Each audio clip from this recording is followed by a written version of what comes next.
Sir அவங்க national flag பற்றி சொல்லும் போது எனக்கு நிஜமாக நடந்த ஒரு இன்சிடென்ட் காமன்வெல்த் யூத் கேம்ஸ் இந்தியாவில் நடந்துச்சு சார். அப்போ வந்து நான் மெடல் வின் பண்ண மாட்டோம்னு சொல்லி எல்லாரும் ரொம்ப டிஸ்கரேஜிங் மாதிரி பண்ணாங்க. லைக் இது வரைக்கும் இந்தியா யாரும் காமன்வெல்த் யூத் கேம்ஸில் மெடல் வின் பண்ணதில்லை அப்படின்னு சொல்லி சொன்னாங்க. பட் எங்களோட relay team 4 and 100 metre relay team வந்து ஆஃப்டர் ஆல் டிஃபிகல்ட்டிஸ் வி வந்து கோல்டு மெடல் வின் பண்ணுற டீமோட நேஷனல் ஆந்தம் தான் எப்போவுமே ப்ளே பண்ணுவாங்க. ஸோ நம்ம ஃப்ளாக் ஹை போய் நம்ம நேஷனல் ஆந்தம் வரும்போது நான் அழுதேன் சார்.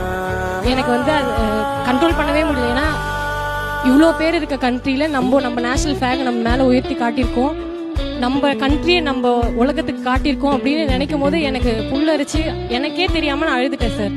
பட் அதை எல்லாரும் ரியலைஸ் பண்ணி நிறைய பேர் வந்து இதை நானும் ஃபீல் பண்ணணும், எனக்கும் அந்த தருணம் வேணும்னு சொல்லி என்னை பார்த்து நிறைய பேர் இன்ஸ்பயர் ஆகி திரும்ப ஸ்போர்ட்ஸ் எடுத்தவங்க ப்ளே பண்றவங்களும் இருக்காங்க. அந்த மொமெண்ட்டை செரிஷ் பண்றதுக்குள்ள நம்ம கண்ட்ரி அதை நம்ம வந்து அதோடைய கௌரவத்துக்கு துணை நின்று இருக்கோம் அப்படிங்கிற ஃபீல் வெரி நைஸ்.